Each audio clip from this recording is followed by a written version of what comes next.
விஸ்வரூப தரிசனம் இன்றைய பொழுதில் உங்களுக்கு தியானத்தின் பெருமையை உங்களுக்கு சொல்லித்தர விளைகின்றேன். குருவே சரணம்.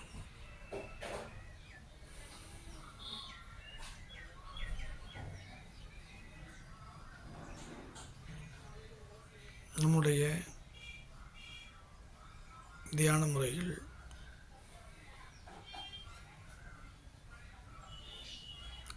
ஆக்ஞை என்ற பெரும்புள்ளியிலே நம்முடைய மனமொத்த கருத்துகள், இது ஞானத்தின் திறவுகோல்.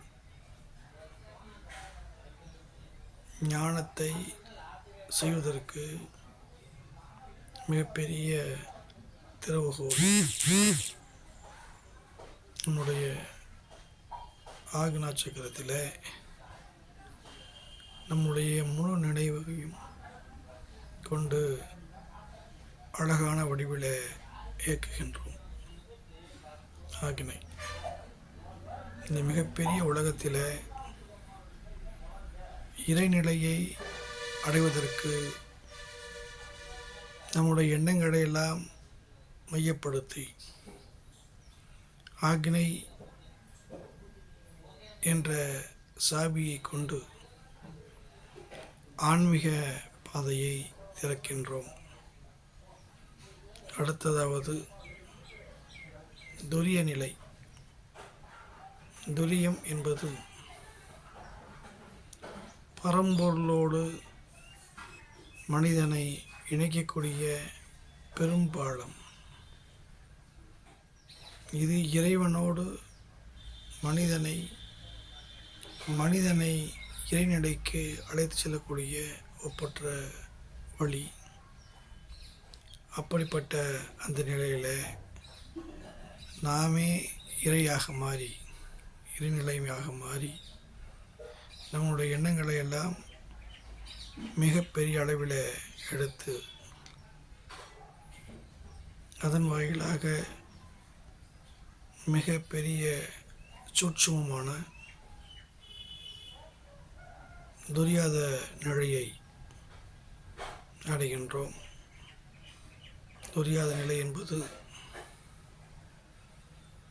வானவர்களும் தேவர்களுக்கும் கிடைக்காத அரிய மிகப்பெரிய ஒரு வரப்பிரசாதமாகும்.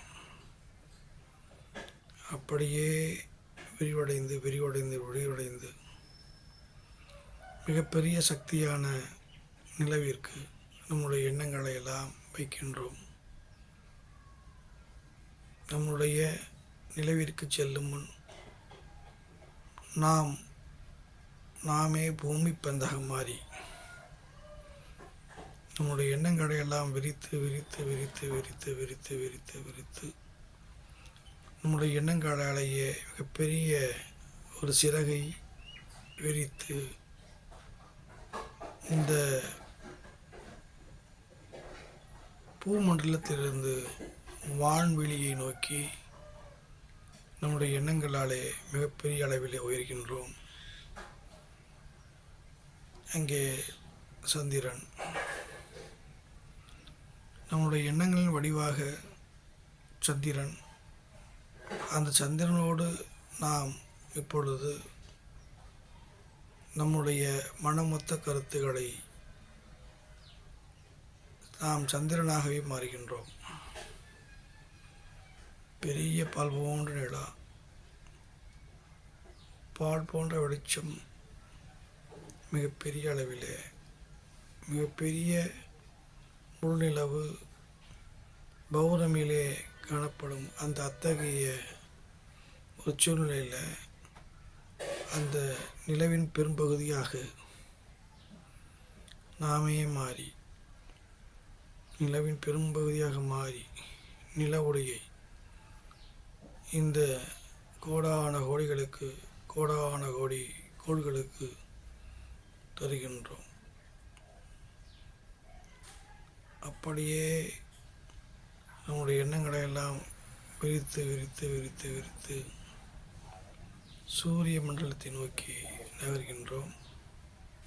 சூரிய மண்டலம் மிகப்பெரிய வெப்பகாந்த அலைகளை வீசக்கூடியது.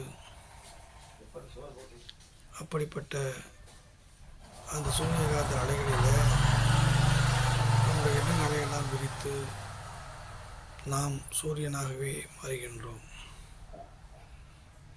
நாம் வேறு, சூரியன் வேறு அல்ல. இரண்டும் ஒத்த ஒரே கோள் போன்று நாம் மாறுகின்றோம். சூரியனுடைய காந்த அலைக்கதிர்கள் நமக்கு எந்த விதமான வெப்பத்தையும் வெப்ப பாதிப்பையும் நமக்கு தராது. அப்படிப்பட்ட நிலையில் சூரியகாந்த கதிர்கள் அதனோடு இணைந்து நாமும் இந்த உலகத்திற்கே சூரிய கதிரோடு நாம் ஊடுருவி இந்த உலக மண்டலம் முழுவதும் செல்கின்றோம். இங்கே பல பரிணாமங்கள், அதனுடைய வெளிப்பாடு மிகப்பெரிய அளவில் இருக்கின்றது. மேலும் விரிகின்றோம். இந்த பெரிய இந்த மாபெரும் அண்டத்திலே மிகப்பெரிய சக்தியாக திகழ்கின்றது சக்திகளம். இங்கே ஆயிரக்கணக்கான நட்சத்திரங்கள், பல்வேறு விதமான விண்மீன்கள், சூரிய சந்திரங்களை போன்று பல்வேறு கோள்கள். இந்த கோள்களிடையே நம்முடைய எண்ணங்களை எல்லாம் விரித்து விரித்து விரித்து விரித்து அண்டமாகவே மாறுகின்றோம். நாமே முழு அண்டமாகவும் ஒவ்வொரு கோள்களும் நம்முடைய உடல் பாகமாக எண்ணி வியப்படைகின்றோம். மேலும் அப்படியே மெதுவாக அப்படியே அந்த பால்வெளி திறந்த வெளியில் நம்முடைய எண்ணங்கள்லாம் விரித்து மென்மேலும் மென்மேலும் வளர்ந்து நாமே ஒரு சக்தியை கொடுக்கக்கூடிய சக்திகளமாக மாறி நம்முடைய ஜீவகாந்த எண்ணங்களை எல்லாம் பெருக்கி நம்மை சுற்றியுள்ளவர்களையும் நன்மையக்கூடிய வகையில் திகழ்கின்றோம். அடுத்ததாவது இந்த கோள்களுக்கு அப்பாலும் மெய்ப்பொருள் ஆகிய இறைவனை அடைவதற்கு ஞானம் அங்கே சுத்த வெளியாக சிவகலமாக இருக்கின்றது. அந்த சிவகலத்திலே நம்முடைய எண்ணங்களை எல்லாம் விரித்து நாமே சிவனாகக்கூடிய அந்த சூழ்நிலையில் நாமும் சிவமும் வேறு அல்ல, சிவமும் நாமும் ஒன்றேயாம். நாமும் சிவமும் வேறல்ல, சிவமும் நாமும் ஒன்றேயாம் என்ற கருத்திலே பயணித்து ஓம் நமச்சிவாய, ஓம் நமச்சிவாய, ஓம் நமச்சிவாய, ஓம் நமச்சிவாய, ஓம் நமச்சிவாய, ஓம் நமச்சிவாய, ஓம் நமச்சிவாய, ஓம் நமச்சிவாய, ஓம் நமச்சிவாய. நம்முடைய எண்ணங்களை எல்லாம் அங்கே சிவகலத்திலே எண்ணங்களை விரித்து நாம் சிவ சொரூபமாக மாறி இந்த உலக மக்களை காக்கக்கூடிய வகையில் நம்முடைய எண்ணங்களை எல்லாம் விரிவுபடுத்தி விரிவுபடுத்தி விரிவுபடுத்தி இந்த உயிரின பரிமாற்றத்தில் இறைவனுடைய அந்த உன்னத படைப்பை எண்ணி வியக்கின்றோம். நாமே சிவமாக மாறி இந்த உலகத்தை தாங்கக்கூடிய மிகப்பெரிய சக்தியாக நாம் இருக்கின்றோம். அந்த சிவ களத்திலே நாம் நின்று ஒவ்வொரு அணுவையும் ஒவ்வொரு உயிரினத்தையும் ஆய்வு செய்து அதனோடு கலந்து உயிர்த்தொழில் புரிகின்றோம்.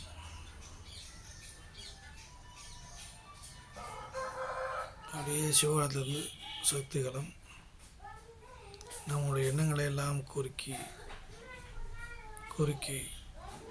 சக்திகளத்துக்கு வருகின்றோம். இங்கே சக்திகளத்திலே சக்தி இறைநிலை நமக்கு தருகின்றது. பவர் அட்டாமி எனக்கூடிய அந்த சக்தி களத்திலே நம்முடைய எண்ணங்களை எல்லாம் விரித்து நமக்கு வேண்டிய சக்தியை இறைநிலையை பெற்றுக்கொள்கின்றோம். அங்கே சூரியனுடைய அந்த காந்தலை கதிர்கள் நமக்கு நன்மை பயப்புகின்றன. அப்படிப்பட்ட அந்த சூரிய கதிர்கள் நாம் பெற்று சூரியனைப் போல் நாமும் பிரகாசிக்கின்றோம். மீண்டும் சுருங்கி சந்திரன் பாலினவைப் போல நம்முடைய எண்ணங்கள் எல்லாம் உயர்ந்து அதனால் நாமும் நிலவும் உண்டாகக்கூடிய அந்த இறைநிலையை அடைகின்றோம். மீண்டும் துரியாத நிலை. மிகப்பெரிய உலகத்திலிருந்து மனிதனுடைய அந்த துரியாத நிலை என்பது இந்த பேராற்றலை இந்த உடம்பிற்கு கொண்டு வரக்கூடிய நுழைவாயில் துரியாதீதம். அந்த துரியாத பகுதியிலிருந்து நம்முடைய உச்சந்தலையை நோக்கி பயணிக்கின்றோம். அங்கே துரிய நிலையில் இருந்து இறை நாமத்தை சொல்ல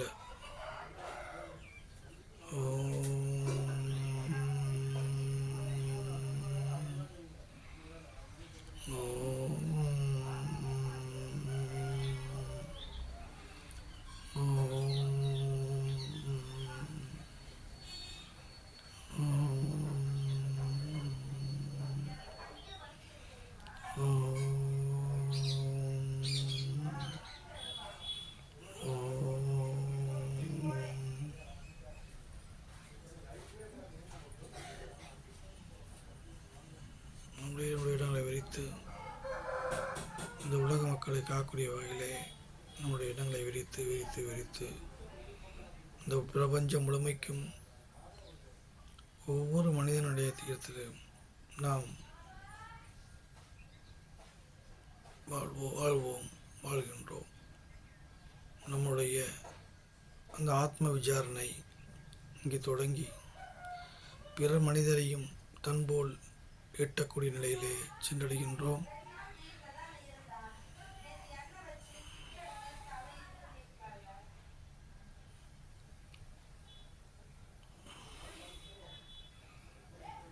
மீண்டும் சுருங்கி துரிய நிலைக்கு வருகின்றோம்.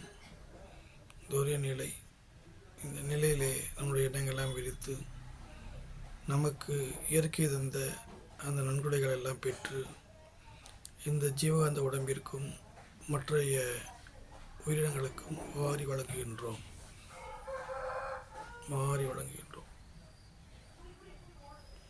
வாழ்த்துக்கள். நன்றி இயற்கை.